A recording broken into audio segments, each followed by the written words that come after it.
My name is Beatrice Lowell. I am 64 years old, a widow, and the quiet architect of a life built from long days and sleepless nights. I spent 40 years balancing invoices, sketching late into the dawn, and keeping a family together when the ground beneath us often threatened to give way. People once described me as dependable, gentle, someone who held everything together with invisible thread. Yet on the night of my only son's wedding, all of that history, every sacrifice and every memory was reduced to a sneer. It happened so quickly that I almost questioned if I had heard correctly. The ballroom was bathed in golden light, crystal chandeliers spilling warmth across polished marble floors. The scent of roses mingled with champagne. Guests laughed too loudly, eager to impress. Silver cutlery tapped porcelain plates in a nervous rhythm. And then, from across the table, Marissa, my new daughter-in-law, leaned slightly toward her friends. Her voice carried just enough to reach the ears she wanted. With a dismissive curl of her lip, she said, "The kitchen is for the help." The air seemed to fracture. A few of her friends giggled, quick and shallow as though rehearsed. Others exchanged awkward glances, unsure whether to laugh or recoil. My son Daniel, tall and confident in his tuxedo, tightened his jaw and looked away. He did not defend me. He did not even acknowledge what had been said. He simply straightened his tie, as though that tiny adjustment could erase the sting of his wife's cruelty. For a heartbeat, I felt my chest collapse inward. My fingers trembled around the stem of the champagne glass. The humiliation burned hotter than any flame. Yet outwardly, I remained still. I had been overlooked before. I had been underestimated more times than I cared to count.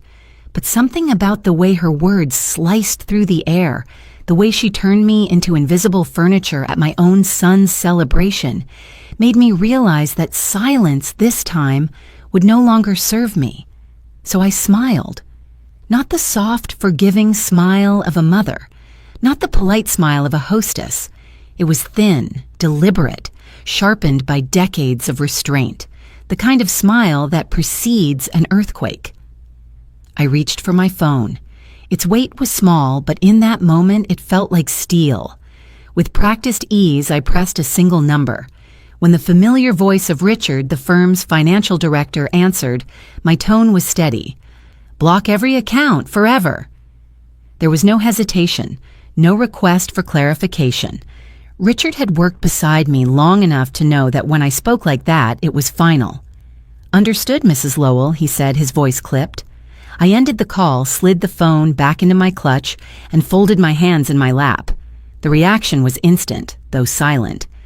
Marissa's face lost its glow. Her hand, still adorned with a diamond Daniel had not earned, twitched toward her purse. She must have felt the vibration of notifications, alerts of frozen assets, inaccessible cards, vanished funds. Her knuckles whitened against the napkin in her lap as she forced a smile to mask the panic blooming across her features. The truth was undeniable. The world of luxury she flaunted, designer gowns, first-class flights, endless champagne, had never been hers. It had always been mine. And in a single command, I had taken it back. Around us, the atmosphere shifted. Conversation stumbled into silence. A violinist in the quartet missed a note before recovering. A distant cough echoed, strangely loud in the pause. One woman across the table stared at me, her eyes wide, a mixture of shock and admiration. She recognized what had just happened, even if no one dared to name it aloud. Daniel's expression wavered. He sensed the shift but could not trace it. He looked at his bride, then at me, searching for clues in faces that had already told him everything he needed to know. His silence in that moment was louder than any insult.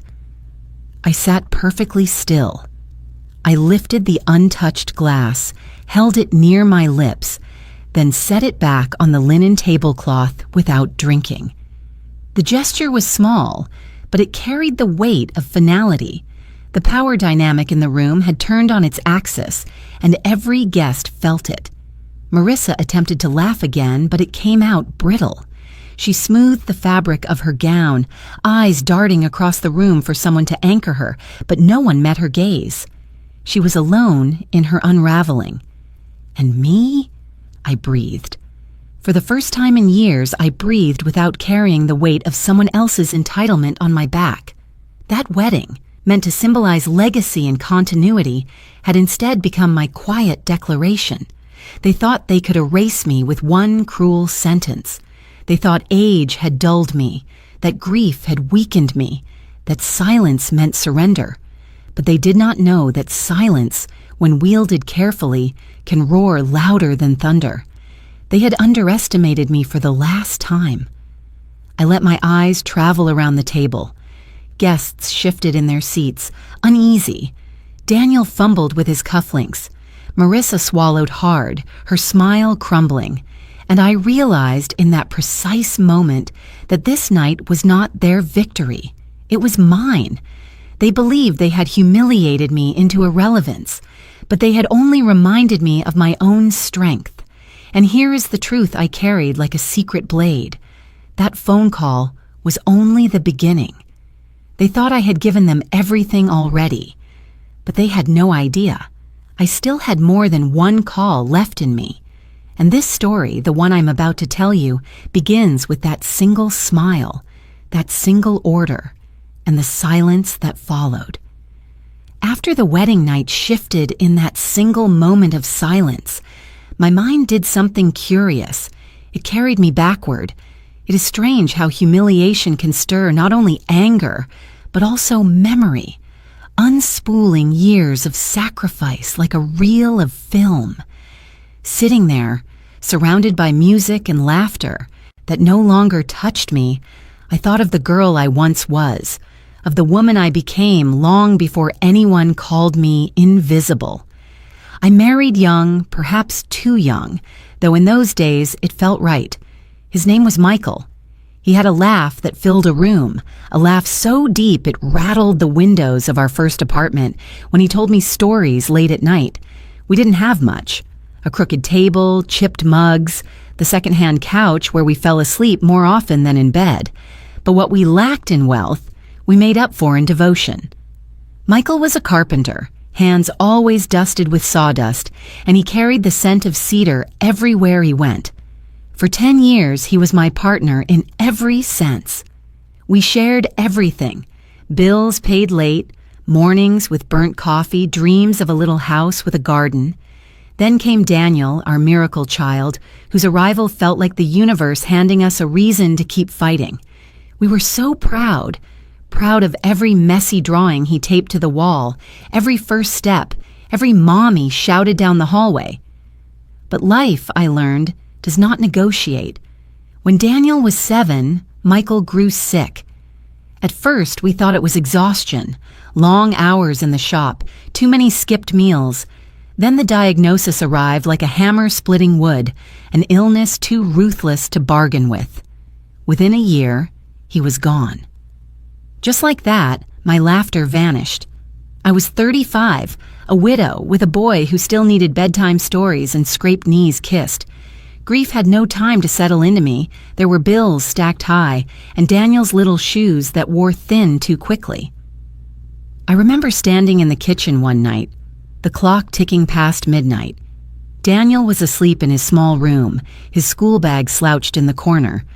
I had pots on the stove simmering with soup for the next day and papers spread across the table, contracts, invoices, architectural sketches smudged with flour. My hands moved between them as if choreographed. Stir the pot, sign the form, wipe my eyes, measure the angles. That kitchen became my battlefield, a place where love and survival blended into one rhythm.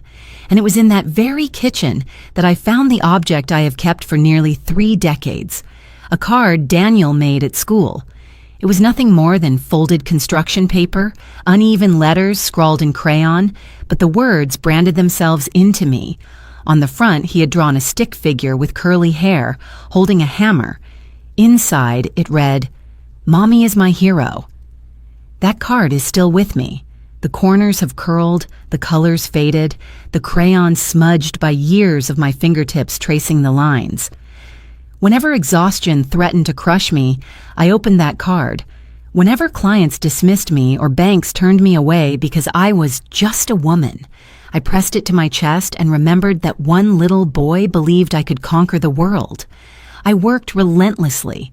I built my firm from scratch, brick by brick, contract by contract. I sacrificed evenings at the park, vacations we never took, birthdays I celebrated with a pie baked quickly between deadlines. I told myself it was temporary, that one day Daniel would understand the weight I carried so he could walk lighter. And sometimes, when the nights grew unbearably heavy, I would take out that card and sit at the kitchen table. I would read the words again. Mommy is my hero, and allow myself to believe them for just long enough to keep going. Now, as I replayed Marissa's sneer in my mind, as I recalled the way Daniel stood silent at her side, I felt the edges of that card pressing against my heart, even though it was safely tucked in a drawer at home. That fragile piece of paper had carried me through storms, through hunger, through loneliness. It reminded me who I was. So as I sat at their wedding, surrounded by crystal glasses and whispered gossip, I knew one thing. They could strip me of respect in public. They could try to cage me in silence, but they could never erase the truth written in Daniel's own childhood hand. I was his hero once, and even if he had forgotten, I never would. That card, that simple object, was my anchor, and in the storm that was about to come, it would steady me once again. When the music swelled again and the guests drifted toward their tables, I realized something was wrong. My name card had not been placed at the family table near Daniel and Marissa. Instead, I was led by a young attendant, unfamiliar with my face, to a small chair tucked along the far side of the ballroom, half hidden behind a floral arrangement that towered like a wall. From that seat, I could see the glow of the chandeliers casting warmth over everyone else. I could hear the laughter rising and falling like waves I was not meant to ride, but I was placed deliberately apart, like a shadow at the edge of the room. It was not an accident. I know the difference between oversight and intention. At the head table, Marissa sparkled in her dress of ivory satin, surrounded by her friends, faces I did not recognize, occupying what should have been spaces for aunts, cousins, and me. She leaned close to Daniel, her smile rehearsed, her hand resting possessively on his arm. When the champagne was poured, I noticed another detail. Not champagne, not the dry, sparkling wine Daniel and I had shared to mark every milestone together, but a French red, Marissa's favorite. The toast began. Glasses clinked. Guests rose with warmth in their eyes. I stayed seated. In front of me was not a flute of champagne, not even the red wine, only a glass of water, clear and plain, set down without ceremony by a passing waiter. Perhaps they had run short, or perhaps it was deliberate. Either way, it made the point sharply enough. I lifted the glass, the water trembling faintly in the light. I raised it no higher than my chin, and when Daniel's eyes sought mine across the room, briefly, uncertainly, I did not smile. I did not nod. I did not lift my glass in agreement. I simply placed it back on the linen cloth without a sound. The silence was louder than any toast I could have given. Around me, the conversation swirled. Marissa's laughter rang brighter than the music. Her friends chattered about Paris, Milan, the shopping trips they planned, now that she was securely married into success. Every syllable was a blade, and Daniel's silence was the deepest cut of all. He did not speak for me. He did not correct her. He let the atmosphere belong entirely to her, as if I were not there at all. I sat still. That was my shield. To move, to protest would have been to grant them the spectacle they perhaps wanted. Instead, I became the immovable figure at the far table, watching, recording, learning. The years had taught me that silence could slice deeper than raised voices, that stillness unsettled those who thrived on control. The meal arrived, courses arranged with flair, plates whisked away with precision. I ate quietly, tasting little. Once a guest approached my table by mistake, thinking I was seated near the rest of the family. When he realized, his smile faltered, and he excused himself quickly, embarrassed. I felt the isolation tighten around me like a noose. From the distance, I observed Marissa orchestrating every detail. She decided when the music changed tempo. She stood to rearrange guests with the authority of a queen. She kissed Daniel's cheek while directing servers to pour more wine.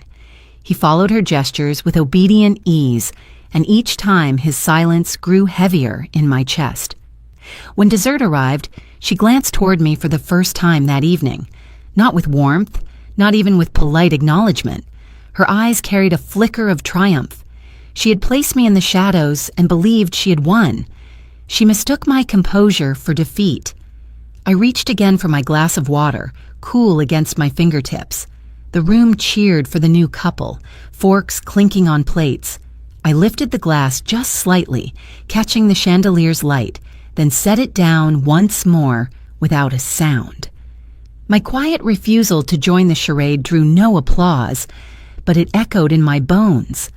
I knew then what kind of woman Marissa was, and more painfully, I knew what kind of son Daniel had chosen to become. The boy who once pressed a crayon card into my hands had grown into a man who allowed his mother to be seated apart, her place stolen, her voice erased. Still, I did not weep. I did not plead. I sat in silence, tasting only water, watching the theater unfold.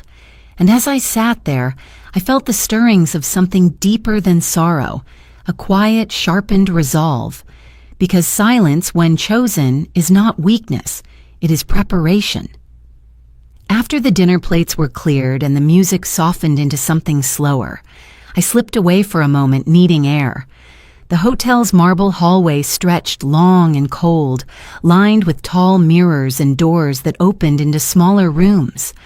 I stepped into the quiet, letting the echo of laughter fade behind me. My heels clicked softly against the floor. I paused near one of the doors left slightly ajar. Voices floated out, familiar, sharp. Marissa's tone carried first, low and purposeful. All it takes is one mistake from her, one wrong signature. If she signs something without reading, we'll have the proof we need to strip her rights. No more approvals, no more controls, everything under our name. I froze. My hand clutched the strap of my purse as though it might steady me. Through the narrow slit of the door, I could hear Daniel's voice. Not raised, not outraged, just quiet, almost resigned. He didn't argue. He didn't defend me. His silence was an agreement, a consent by omission. The words pressed into me like ice. My breath hitched, shallow. My own son, the boy I nursed through fevers, the boy who once left me that card that read, "Mommy is my hero," stood in that room letting his wife discuss how to dismantle me piece by piece. I should have stormed in. I should have shouted. But instead, I stood motionless, every muscle stiff, every nerve frayed. And then something shifted inside me, a stillness heavier than grief, sharper than betrayal. I turned and walked away, each step deliberate, echoing against the marble.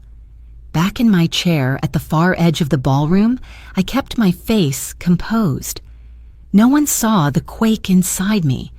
No one saw the trembling in my hands as I lifted my water again. But beneath that trembling, a decision began to take shape. That night, when the guests finally filtered out and the music wound down, I returned home alone. The house was quiet, only the faint tick of the old wall clock filling the silence. I sat at the oak desk that had borne the weight of countless bills, contracts, and forms across decades. My hands rested on the polished surface, still trembling. But this time, the trembling was not from weakness.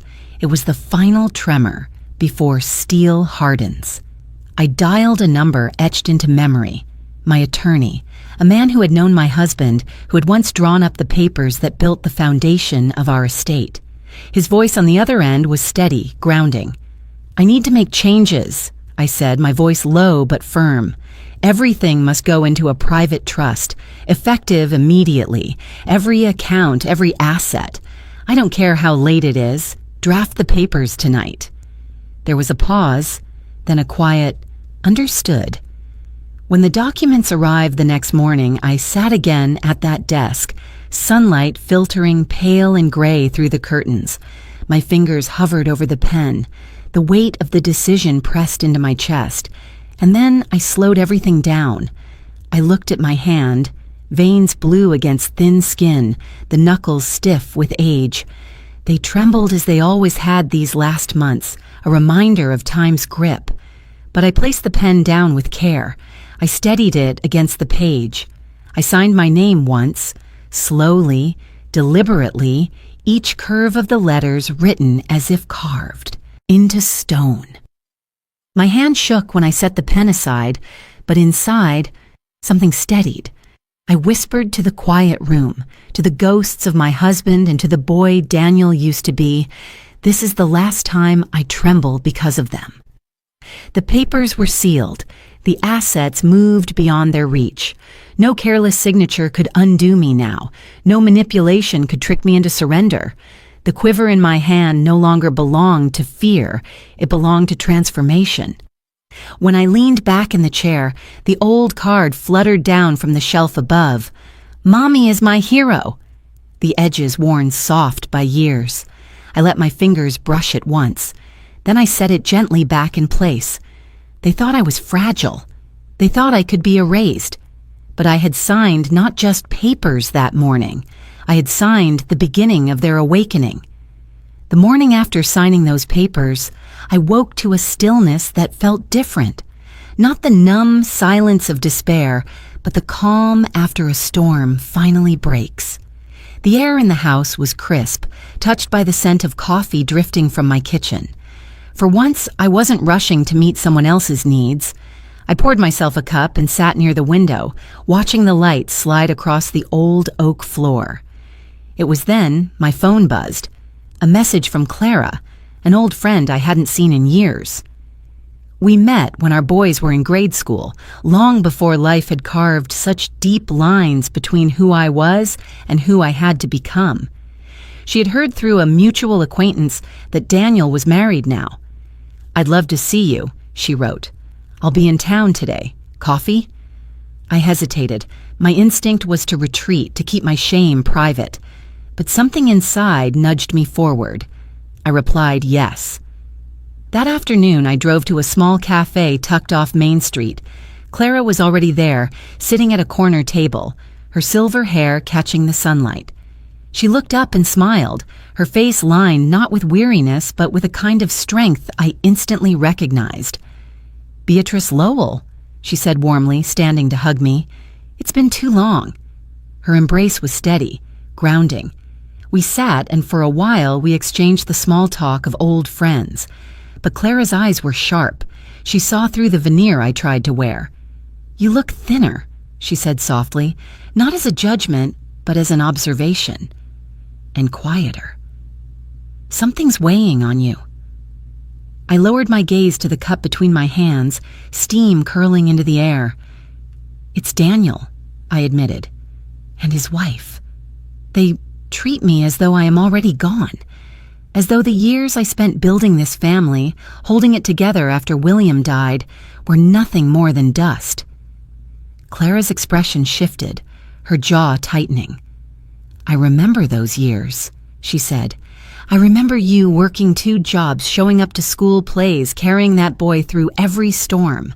I remember when you almost collapsed from exhaustion, but you still made it to the parent-teacher meeting with cookies." In hand, her words pierced me with both comfort and pain. She hadn't forgotten. She had seen. I shook my head slowly. Daniel doesn't remember any of that.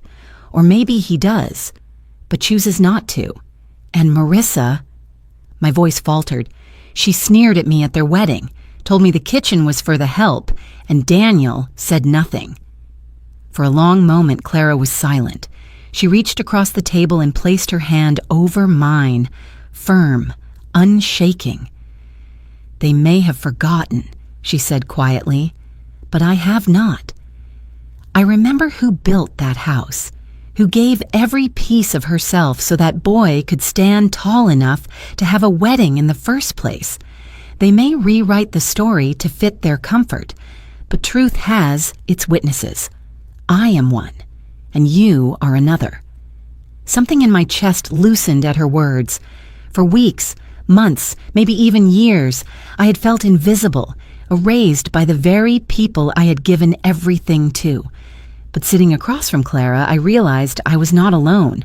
My life, my sacrifices, my love, they had been seen. I blinked back tears. "Sometimes I wonder if I became invisible the day William died," I confessed, as though my role was only defined by being his wife, Daniel's mother.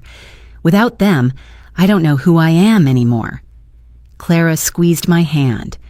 "You are still Beatrice.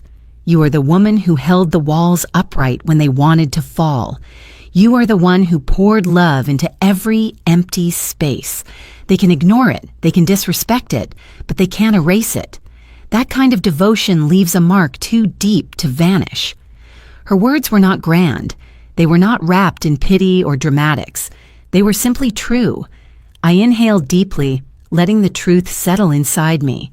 For the first time in a long while, I felt less like a ghost and more like myself again. Clara's presence was like a mirror held up before me, not to show my wrinkles or weariness, but to reflect back the dignity I had almost forgotten I carried. When we stood to leave, she hugged me again, her voice close to my ear. "Beatrice, never forget, your story doesn't end with them." As I walked back to my car, the words followed me like a lantern in the dark. Someone still remembered. Someone still saw me. And maybe that was the beginning of remembering myself. By the end of that week, whispers moved faster than traffic on Lakeview Drive. What began as a ripple at the wedding became a current through fundraisers, gallery openings, and brunches, where favors passed behind polite smiles. A florist tried to confirm a payment and found the account suspended. A concierge said the honeymoon suite needed a different card. A boutique refused to release a dress because the wire never arrived. News spread by lifted brows and chairs drawn closer when my name surfaced. I did not correct anyone. I walked in the mornings, watered my geraniums, read the paper with coffee, and returned calls from vendors. Each conversation was spare. "Thank you for checking. The foundation will handle future invoices." If a voice pressed for details, I repeated the line and ended the call. Marissa unraveled in increments.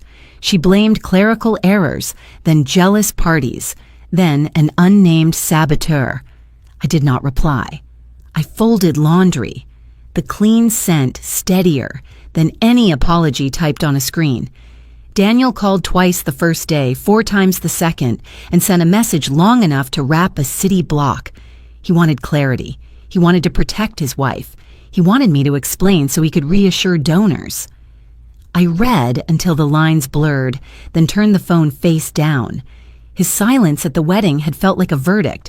Now my silence returned the judgment. I would not argue by text, and I would not rescue him from consequences he created by looking away. The registry followed the accounts. Friends who had pledged experiences asked questions when transfers stalled. A woman from the museum board called to confirm whether I had purchased a private retreat. I answered plainly. I did not authorize any gift. Her pause told me the truth landed. By evening, the ledger of delays read like a catalog of entitlement. Travel fund, furniture credit, commissioned portrait, monthly flowers. Through it all, I stayed outwardly calm. I sorted a drawer in the study, stacked invoices, and slid the card that said, "Mommy is my hero," into a protective sleeve. That small act felt like setting a cornerstone. It reminded me that my worth could not be revoked by anyone's performance, not even by my son's. Every time the phone buzzed, I let it ring once before choosing whether to answer. Most times, I did not. Marissa requested a meeting through Richard, thinking perhaps a man could coax me. He relayed her message. I told him to send a sentence. Mrs. Lowell is unavailable. Any necessary communication may proceed in writing. The boundary landed like a door closing softly yet completely. Power reversal rarely looks like lightning. Often it is the absence of noise, the decision to let people meet themselves without your commentary. At luncheons, I kept my schedule brief. If someone pressed for the inside version, I asked about their children. The urge to explain rose and fell. I strangled it gently and moved on. Daniel arrived at my gate on Friday evening, carrying the stiffness of a man who had learned the scaffolding beneath his life might not belong to him. He rang the bell. I watched through the glass. When I opened the door, he searched my face for permission to be a boy again. I offered a seat on the porch. The sky dimmed very quietly. He began carefully, insisting he needed to clear up misunderstandings, that Marissa felt targeted, that I was being misled by bitter voices. Silence is not emptiness. It is a mirror that forces the speaker to see himself. Daniel tried again, circling familiar phrases, appealing to optics and reputation. When he finally asked what he should tell people, I gave the only words I intended to offer. Tell them I am well. Tell them the foundation is reorganizing my affairs. Tell them nothing else. He asked if I would restore access for appearances until the press calmed. I looked past him to the hydrangeas I had pruned that morning. Their pale heads nodded in a barely moving wind. No, I said. Appearances are how we arrived here. He left with shoulders squared against weather that was not blowing. Instead, I let him walk to the car without rescue. My silence followed him down the path like a shadow he could not shake. That night, I brewed tea and stood by the window. The city glowed. Somewhere inside it, the story kept rewriting itself without my consent. I realized the most decisive sentence I had spoken all week contained no explanation at all. I had said no to the noise. I had said yes to the dignity of quiet. The call came late in the evening, long after the streetlights had clicked on and the last jogger had passed my porch. I was in the kitchen, the same room where I had once balanced accounts, stirred soups, and read bedtime stories aloud to a boy who used to think I was his whole world. The phone vibrated on the counter. I saw Marissa's name flash across the screen. For a moment, I considered letting it ring into silence, but something in me wanted to hear her voice, perhaps to finally meet the storm head on. I swiped to answer. Her tone was shrill, brittle from the start. "Mother, why are you doing this? Do you realize what you've done? You've embarrassed us in front of everyone. Do you know how many calls I've had to return? How many explanations I've been forced to invent?" Her words tumbled fast, coated with indignation and fear. I listened, holding the phone slightly away from my ear, as though distance could dilute the poison. She didn't pause long enough to breathe. I waited until her fury flickered into silence, the kind born of expecting me to rush in with apologies, excuses, or desperate justifications. But the woman she expected, the one who had bowed her head for years, was no longer on the line. My voice was calm, steady, stripped of every layer except truth. "I did it because I heard you, Marissa. I heard every word you whispered about waiting for me to slip, about taking everything I built and twisting it into your proof of victory. I did it because silence at that wedding was louder than any shout, and I finally understood. I have nothing left to lose except my self-respect, and that I will not give you." The line went quiet. I could almost picture her face, lips parted, eyes darting as she searched for the next performance. She tried once more, softer now but edged with contempt. "You're overreacting. You misheard. Daniel and I only wanted to help. Why would you punish us like this?" I closed my eyes. For a moment, I felt the ache of decades, every sacrifice, every compromise, every time I had stayed silent to keep peace. But tonight, My silence was not submission. It was my weapon. "I am not punishing you," I said, choosing each word with precision. "I am protecting what is mine. And more importantly, I am protecting who I am. That is not something you get to rewrite. Not anymore." Before she could spin another story, I pressed the red button and ended the call. The sound of finality, the click of the line disconnecting, was sharper than any argument. I placed the phone back on the counter. The house exhaled around me, settling into its own quiet. I leaned against the chair, folded my hands together, and let out a long breath that carried years of restraint. For the first time, I did not feel guilty. I did not feel cruel. I felt free. The silence that followed was not empty. It was full of boundaries I had drawn, full of clarity I had chosen, full of the dignity I had retrieved piece by piece since the moment she sneered at me in public. My silence was not the absence of words. It was a presence, a stance, a declaration that I no longer needed to justify myself. I sat for a while in that kitchen, surrounded by shadows stretching against the walls. The same room that once defined my servitude now became the stage of my reclamation. I thought of William, of the nights when he told me dignity mattered more than wealth, more than recognition. I thought of little Daniel, the boy who scribbled on that card, "Mommy is my hero," believing it without question. Tonight, I finally acted like the hero he once believed me to be. Not for him anymore, but for me. When the phone buzzed again, I let it ring until the sound stopped. I picked up my cup of tea, now lukewarm, and took a sip. The bitterness on my tongue tasted cleaner than any sweet lie I had swallowed before. I whispered into the quiet, not to Marissa, not to Daniel, but to myself. "This is the last time I explain.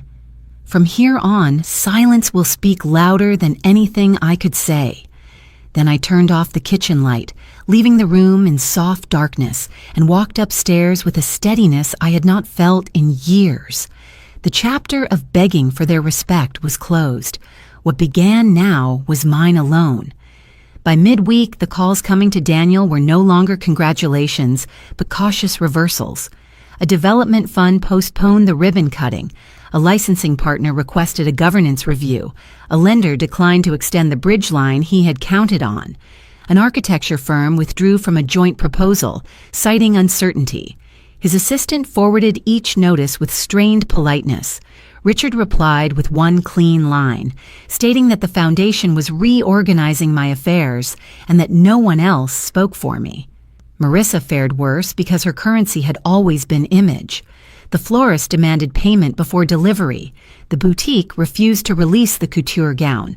The hotel downgraded their suite when the card on file failed twice. The group chat that once lit her phone like a marquee dimmed to a few polite hearts, then went dark.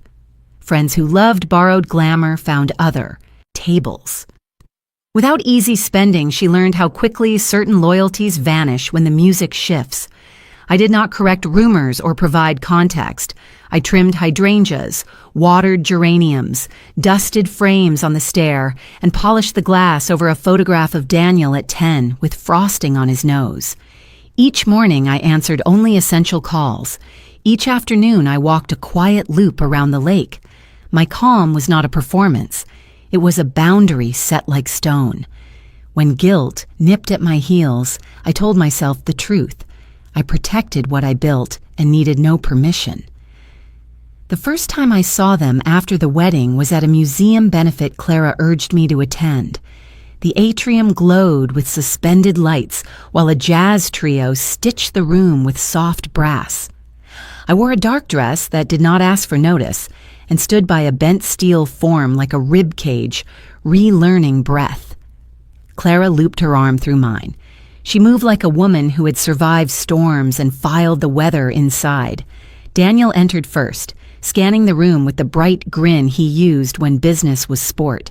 The grin faltered when conversations did not open. People nodded with courtesy, then adjusted their path as if he were a draft in a warm room. Marissa followed in pearls. She lifted a flute for a photograph, then lowered it when the server declined to start a tab. Her smile tightened. She sent messages. No one answered. I remained still. There is a power in watching the world arrange itself without your hand on it. I did not revel in their discomfort. I refused to intervene. For years, I bailed water out of their boat. That evening, I let the lake be the lake. Daniel noticed me. He began to approach, then paused when he saw Clara. He measured the line between pride and need, then turned toward the far wall where no one asked questions. Clara leaned in so only I could hear. Just by staying silent, you have already won. Her breath was warm. Her tone held neither spite nor triumph. It held witness. The sentence settled over me like a shawl. I thought of my kitchen table and the bills I conquered there. I thought of the card that said, "Mommy is my hero," near my keys. Winning did not feel like conquest. It felt like accuracy returning to a room that had tolerated lies too long. Near the exit, Marissa tried a brighter smile, sharp as glass. "We should talk," she said, pitching her voice for nearby ears. I gave a small nod that meant nothing and stepped aside so an elderly couple could pass. Her expression slipped. Without an audience, the scene had no oxygen. She pivoted into the crowd, and the evening swallowed her with indifferent grace. Clara guided me toward the door while the jazz softened like a curtain, closing an act. On the drive home, the city lights looked steady, not cold. I did not gloat. I cataloged. Reputations had shifted. Rings meant less than conduct. At a red light, I touched the card in my bag, feeling ridges of crayon beneath plastic. Tomorrow, I would meet Richard about scholarships. A young applicant's portfolio glowed with discipline and hunger. The future would not be measured by tables where I was unwelcome. It would be measured by names I could help write into a kinder ledger. 2 days after the museum benefit, I met the future in a hallway that smelled of fresh paint and floor wax. The Lowell Foundation had rented a small office on the second floor of a community arts center. The sign on the door was temporary, clipped into place, but seeing my name there steadied me. Richard arranged the morning so I could meet the first scholarship recipient before the board signing. He said I might like her work. He was wrong. I did not like it. I loved it. Her name was Emily Reyes, 19, the eldest of 3, a commuter student who waited tables at night and sketched during bus rides. She entered with a portfolio pressed against her chest like a shield. Her jacket was thrift store denim. Her hair was pulled back with a pencil. When she shook my hand, her palm was cold from the windy walk across the river. We sat at a round table under fluorescent light that hummed like a patient machine. Emily opened the portfolio with a reverence I recognized. Inside were charcoal elevations of storefronts along her block, measured not by prestige but by place.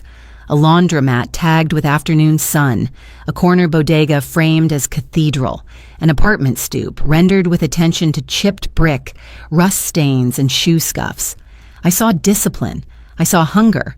I saw a mind that believed everyday spaces deserved kindness. She spoke quietly at first. Her mother cleaned houses. Her stepfather patched roofs. College felt impossible until a teacher printed our application and nudged it across a desk. She apologized for the smudges on the drawings. She'd worked on the bus. I told her I once sketched in a kitchen that smelled of onions and bleach, signing invoices with flour on my sleeves. Her eyes lifted, surprised by the mirror. Richard stepped out to take a call, leaving us in the steady buzz of the ceiling fixture. Emily asked why the foundation chose her. I answered without varnish. Because you honor what people live inside, because your lines listen, because I recognize the courage tucked into your careful work. She laughed once quickly, then her composure cracked. Tears pooled. Not dramatic, only honest. She wiped them with the heel of her hand as if embarrassed to need a softness she had not been offered lately. When she closed the portfolio, she reached for my fingers. Her grip was light, fierce, certain. "I will keep your name beautiful," she said. The sentence was simple.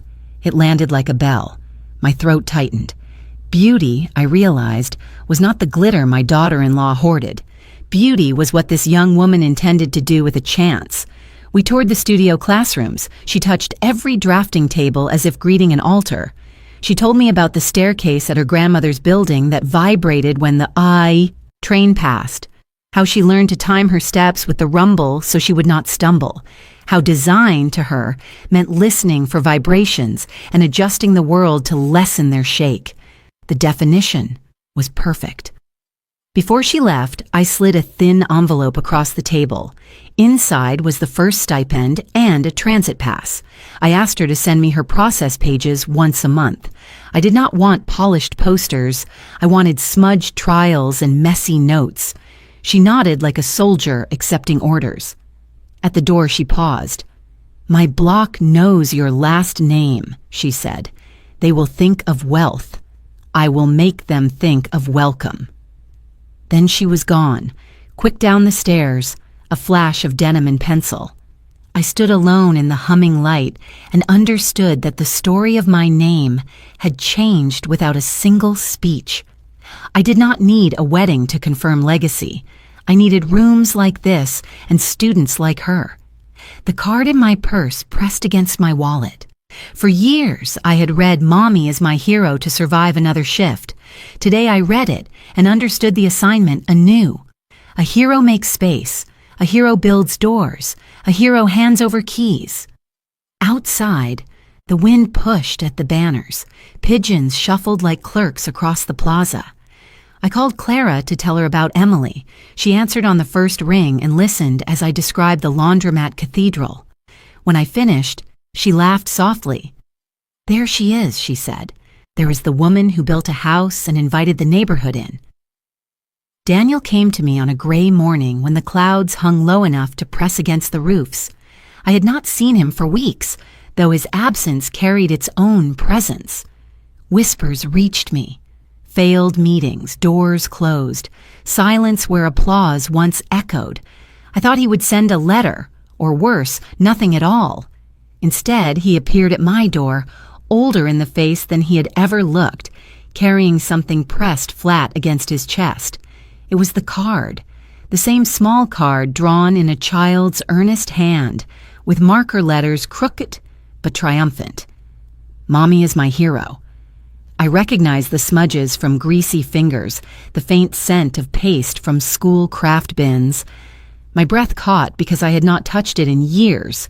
It had been folded into my wallet until the edges tore, then tucked into a drawer for safekeeping.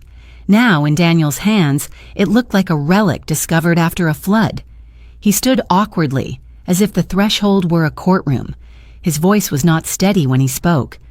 "I remember writing this," he said. "I remember watching you cry while you worked, and still calling you strong." He extended the card as though it might bridge decades. I took it, but the warmth did not travel between us. My fingers shook once, then steadied. His eyes searched mine, pleading for the part of me that once carried him through sickness and storms. For a heartbeat, I wanted to fold him into my arms the way I did when he was small, when the world seemed survivable. Only because I promised it would be. But promises made in innocence are not always ones you can keep in betrayal. I let the silence settle, heavy, necessary. He tried again. "Mom, I forgot what you did for me. I let her words matter more than yours. His throat closed around confession. "I know you heard. I should have stopped her. I should have been your son, not her shadow." The pain of his words was sharp, but sharper still was the memory of standing in the kitchen during his wedding, humiliated, erased. I closed my eyes briefly, seeing not the man before me, but the boy at a school play, clutching a paper crown and looking for me in the audience. That boy had believed I was invincible. This man had treated me like an obstacle. When I opened my eyes, I spoke quietly, measured, not cruel, but final. "Heroes also know when to lay down the sword," I said, "and walk away alone." My voice did not tremble. The sentence carried more weight than any shout could have. Daniel's shoulders sagged as if the words themselves had stripped him of armor. He reached, tentative, for my hand, but I pulled it back, gently, firmly. The space between us widened, though we stood close enough to hear each other breathe. He whispered, "Is there no way back?" I let the question hang. In my chest, a storm raged. The longing to forgive, the need to protect what was left of me. A part of me cried to bridge the gap, but another part knew that bridges built on ash cannot hold. My silence was the answer. He looked down, nodded once as if sentencing himself, and turned. At the door he paused, still holding the weight of the moment. He placed the card on the entry table, not in my hand, not in his pocket, between us. Then he walked away. I stood for a long time staring at the card, that fragile anchor of a life once pure. My chest tightened, but I did not collapse. I traced the letters with my fingertip and whispered, not to Daniel, but to myself. Some battles end without victors, only survivors. That day, I realized the conflict was not about punishing him or saving him. It was about choosing dignity over repetition. Whether or not I forgave him remained a question even I could not answer fully. Perhaps time would soften edges, perhaps not. What mattered was that I had reclaimed the right to decide. As I closed the door, the card remained on the table, a quiet witness. To some, it might look like paper and ink. To me, it was both the wound and the salve, a reminder that love can be real and still not be enough to keep you from breaking, and that sometimes survival is the bravest kind of love left. I watched Daniel walk down the path and disappear behind the hedge. When the door latched, the house held a quiet that did not ache. I lifted the card from the entry table and held it by the corners. The letters were bold the way children believe, the paper softened by years. I slept only a little, not from grief, but from the clarity that follows a verdict. By sunrise, I knew what I would do. I would leave the city house and move to the small cottage by the lake that William and I once sketched in the margins of unpaid bills. 2 weeks later, I drove north with a trunk of essentials and a mind rinsed, clean by distance. The cottage waited at the bend of a narrow road, cedar shingles weathered to silver, a porch that creaked with welcome, windows that remembered how to hold morning light. The lake beyond lay still as a held breath. Geese stitched the surface in a patient line. Reeds nodded at the shore like old counselors. I parked beneath a birch and stood without moving, letting the wind carry pine and damp earth across my face until my pulse slowed. Inside, the rooms were small but truthful. A galley kitchen held open shelves and a deep farmhouse sink. The living room offered a worn sofa, a braided rug, and a wood stove with the humility of a reliable heart. I opened the windows and the lake answered with quiet. No sirens, no alerts, only water and wing. I unpacked in deliberate motions, as if building a new rhythm required muscle memory. A stack of plates, a tin of tea, 2 mugs, 3 books, the toolbox that never fails me. The boards underfoot spoke in shy complaints. I answered with oil along the railing and a promise to tend what holds me. Afternoon arrived gently. Shadows of maple leaves performed a slow play on the floor, a language of ease I had forgotten. When the sun slid toward the opposite shore, I brewed tea and carried it outside. The lake lay like glass. A single skiff drifted near the reeds. Somewhere a dog barked twice and surrendered. Across that stillness, I tested my breath. My heartbeat felt unhurried, as though it had found a tempo older than worry. I considered Daniel's question at the door and the space I left unanswered. Not hatred, not absolution, a boundary I finally respected. That first night, I built a fire. The wood snapped politely and the logs settled with the relief of muscles allowed to rest. Before bed, I opened the nightstand drawer and placed the card inside. Then I closed the wood gently, not to hide it, but to give it a room of its own. Days fell into a pattern that asked nothing from an audience. I woke early, walked the shore while mist rose in ribbons, learned the birds by the paths they stitched across the water. I cooked simple meals. I repaired a loose latch. I stacked kindling by size the way William taught me. Afternoons I read student portfolios and drafted letters for the foundation. Evenings I listened to wind skim the lake like a careful hand. My phone stayed face down. When it rang, the sound joined the crickets and faded. One afternoon, Clara arrived with a bag of lemons and a grin, bright with kindness. We sat on the porch and watched light travel across the ripples. She pointed to the chair across from me and said, as if settling a fact, that the throne suits you. I laughed. The sound felt new in my mouth. She did not ask about Daniel. I thanked her for that mercy with a refill of tea and a slice of pound cake cooling on the counter. We spoke of books, recipes, and the stubborn joy of women who refuse to vanish.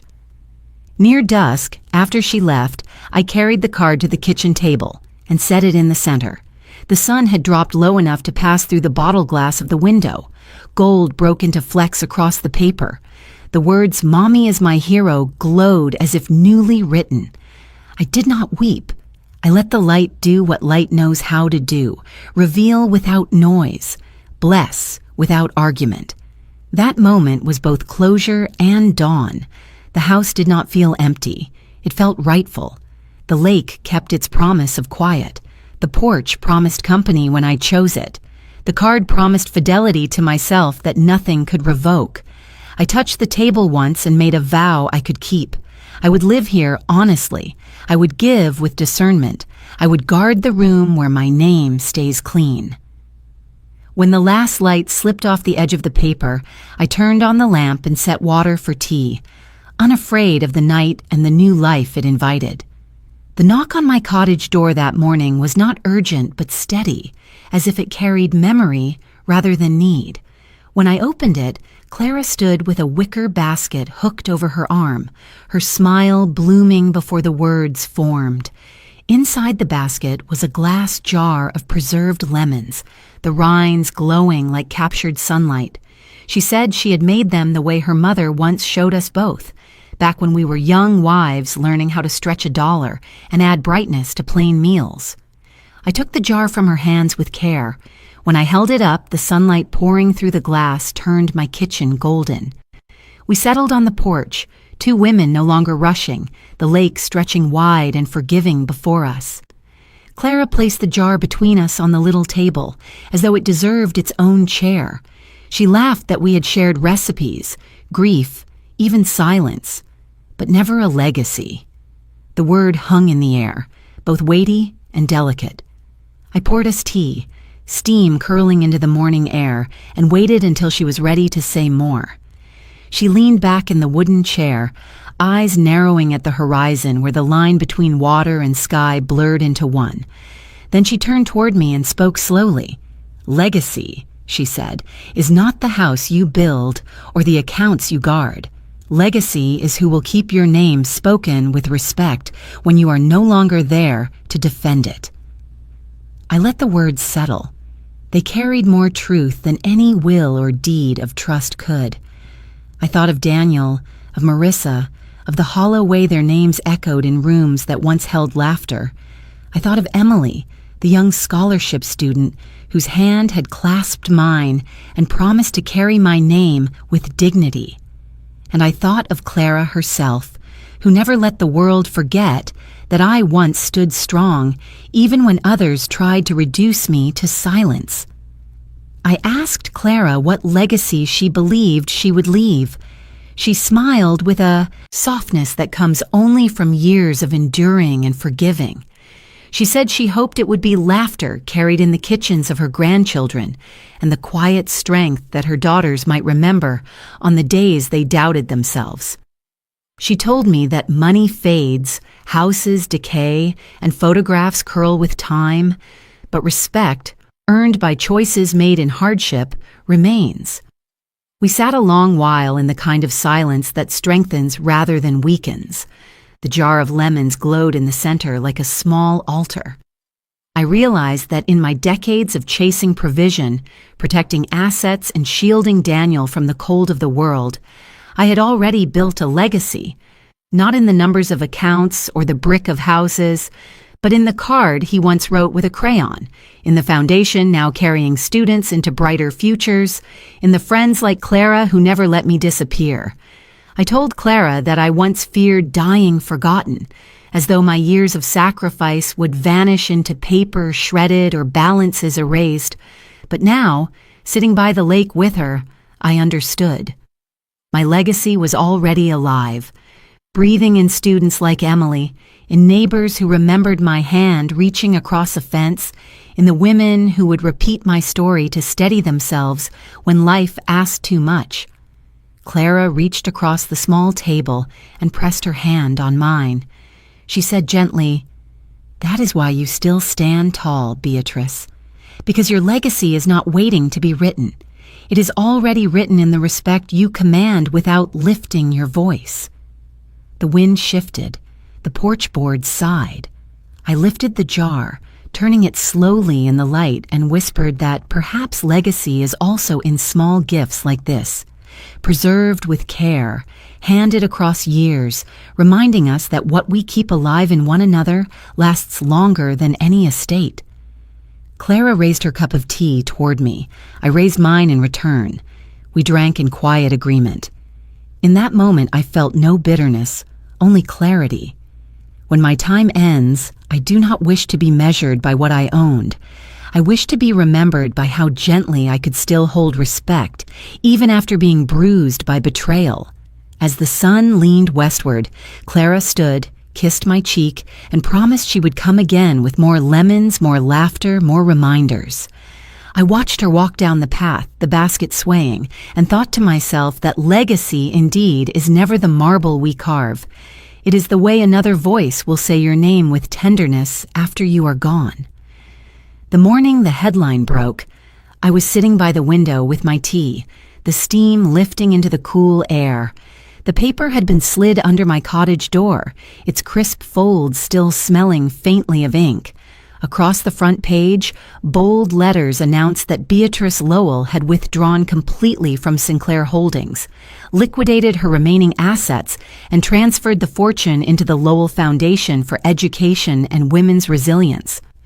My name was suddenly everywhere, not tied to betrayal or scandal, but to an act that confounded some and inspired others. I unfolded the paper slowly, my fingers steady now, no longer trembling as they once did when I signed contracts or orders under pressure.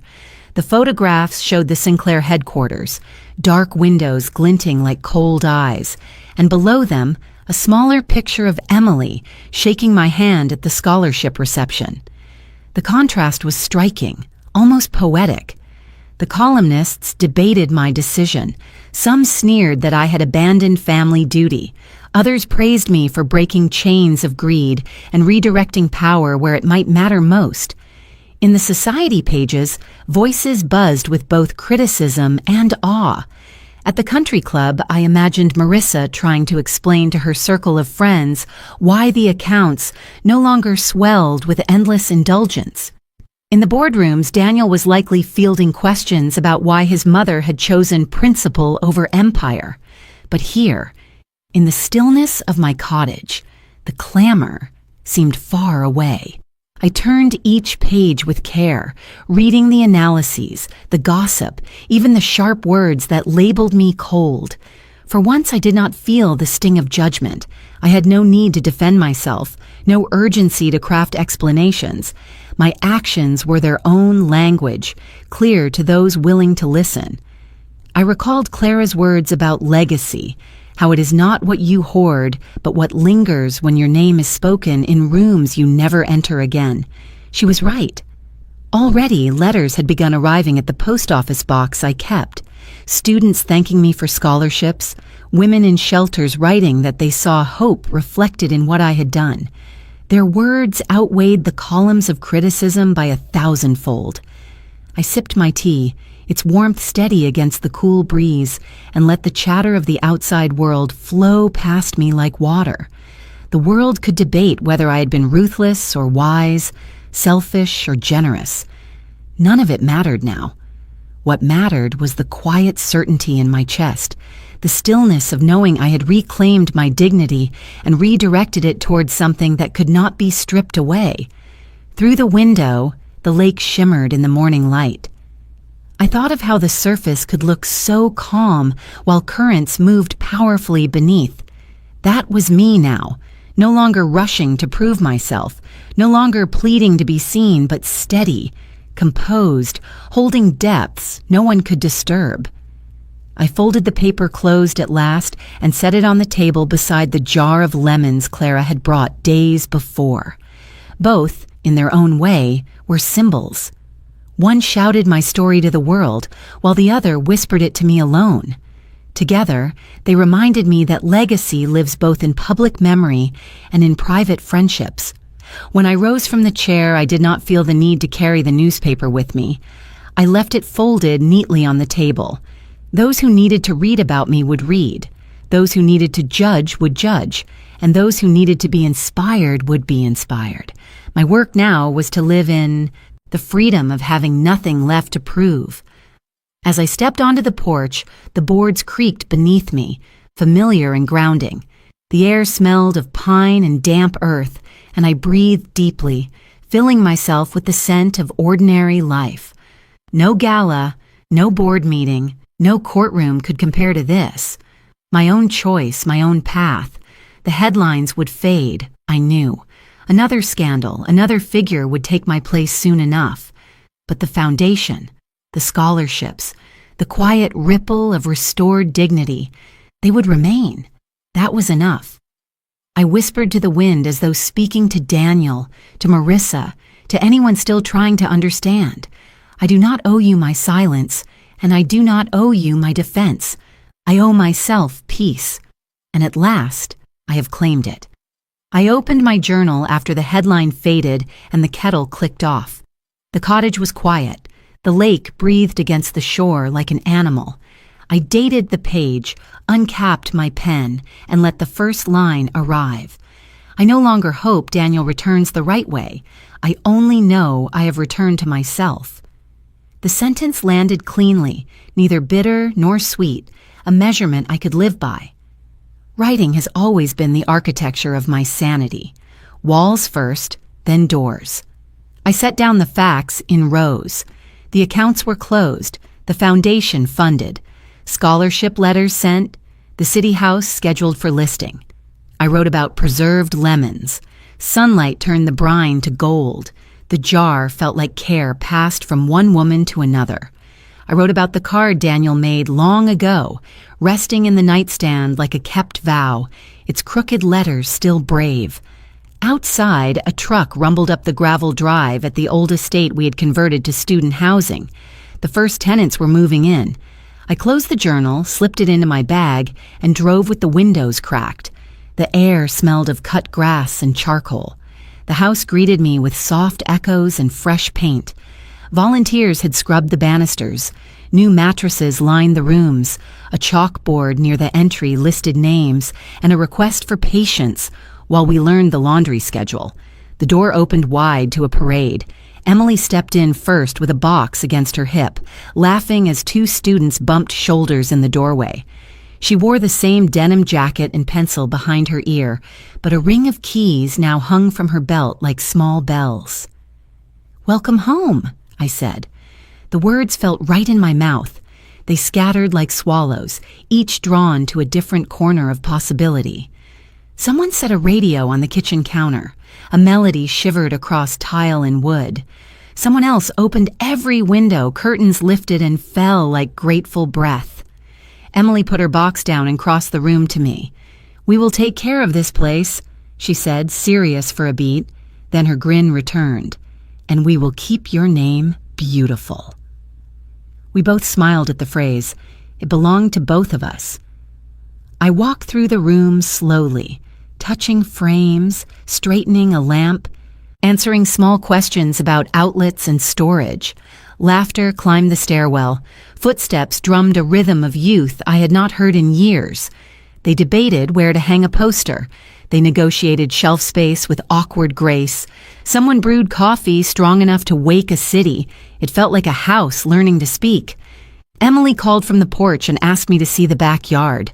A weathered picnic table waited beneath a maple. An herb garden, recently turned, smelled of promise. We stood together and looked at the brick path I had set with volunteers last week. "These lines listen," she said, kneeling to run a finger along the mortar. I saw it too. The path curved around the lilac as if bowing. Respect can be designed. A burst of laughter spilled through the kitchen window. Someone shouted a thank you. Someone else corrected it to "thank you, ma'am," which made the first voice protest. I felt the sound travel through me like warmth. The house had found its first language. By late afternoon, the boxes were flattened and stacked, the chalkboard filled with doodles and phone numbers, the radio switched to a baseball game humming like summer. I hugged Emily at the door. She lifted the keys with a small flourish. Metal chimed. She saluted me as if we were soldiers of the same quiet war. Back at the cottage, the lake had settled into evening silver. I brewed tea, reopened the journal, and added one more line. Legacy is the way other people carry your name when you are not in the room. I placed the pen down, stepped onto the porch, and looked across the water. Somewhere behind me, young voices were learning to trust ceilings that did not leak and doors that did not slam. I let my shoulders drop. My breath came easy. I had not reclaimed a throne. I had reclaimed a life. The wind brushed the reeds in one clean sigh. I matched it with one of my own, light and certain, and watched the surface hold the sky.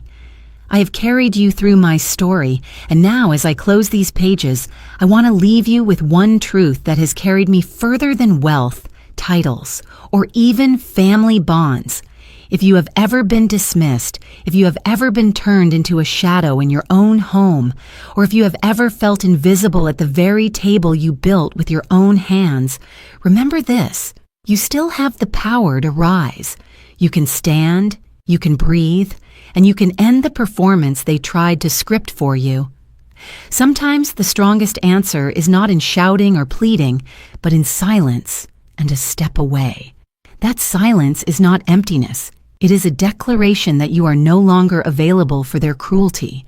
Legacy is not kept in banks or balance sheets. It is not a house on a hill or the sparkle of a diamond. Legacy lives in the hearts that keep your name alive with respect when you are gone from the room. I know this now. My name is written in the laughter of students who never thought they would have a door that closed safely behind them.